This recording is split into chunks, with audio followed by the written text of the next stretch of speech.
I once was, we once were, ordinary people like you. Being together, we have become one mind. I am sorry if our writing is clumsy. We don't speak, write, or use words any longer. Our thoughts are felt by each other before we have them. The ideas of I and we aren't as clear as they may be for you, our ancestors. We are all we are all I. I am writing to you as if we were I, so that my message can be understood. We have been sending our message to you in the form of rain, wind, and dreams. We understand you can't hear us, so we write this letter of love to you. We hope that you will read it. When we left the earth, our crew was young.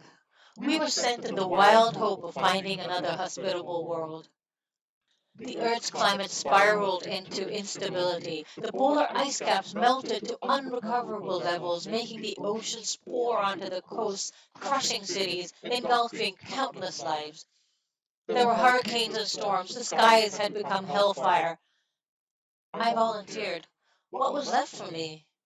Our precious world was on the verge of collapse.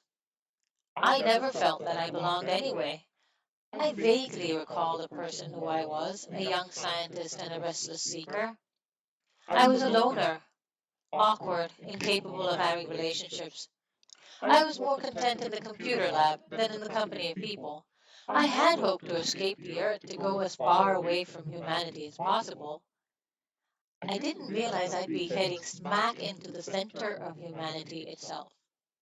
We left our families, our friends, and lives on the green-blue planet. We were hurled out into space, tossed like a message in a bottle. The moment we launched into space, I felt even my name slipping away. Seeing the Earth transform into a distant dot was like watching my own mind vanish. It saddened me to think that everything I'd ever known, every place I'd ever been, would be gone forever. And though I had a pang in my stomach, I also felt exhilarated. Everything would be out there now, beyond this world. Given the immense distances of intergalactic travel, we had to find ways to extend our lives. It was a matter of life or death. Being a crew of scientists, every moment was spent in our test labs, experimenting and discovering. First, we began implanting synthetic parts in our bodies. The artificial implants slowly took over our organs and other functions. By the time we left our solar system, the average age of our crew was 150. Those who had lived because they endured genetic modifications, complete replacements of hearts, brains, eyes, and bodies. Those whose implants or genetic modifications weren't successful died. When we reached the outer spiral of the Milky Way, our entire crew was remade in our manufactured image. Not a fleshy eyeball amongst us. 250 years had passed. Communications with Earth became intermittent, our replies lapsing over decades. The further we traveled, the more distant the memories became, the less distinct we became to each other. There were now only 100 or so of us. Being together in a capsule floating in space far away from civilization forced us to become intimately close. And as the centuries passed, our interactions transcended conversation. Being together became together being.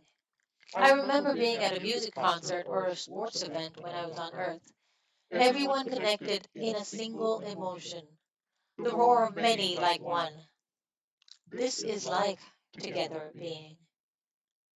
After traveling more than 400 light years, the Earth then only a memory like an ancient myth of our past, we began to shuck off our genetically modified bodies. Our minds, like vines in a peaty moss, wound and tangled into each other. Where did one mind end and another begin? Imagine never being alone, never feeling completely empty. All our emotions touched. Where someone had previously felt alone or frightened, the others anticipated these feelings and rushed through them. The speed of thought and feelings reached a rapid pace. Conversations between people were heard by everyone. Knowledge that one person may have held in their own head became shared. Learning became learning for everyone. Our bodies remained but were vacated. Our minds, like wind, swarmed into each other. Things like shame disappeared. When everyone's ideas were exposed and felt by each other, it no longer mattered how private they were. At some point, even our spaceship slipped off us like a nightgown. We didn't need it any longer. We traveled in unison, beyond light speed, in something we call forever now. We are everywhere, at all times. In fact, we are with you now. We are like invisible ghosts swarming around you. We live your sadness and fears and joys.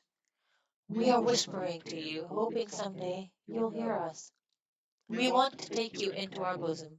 We want to shower you with our tears until we are all joined in one gentle downpour of the purest rain.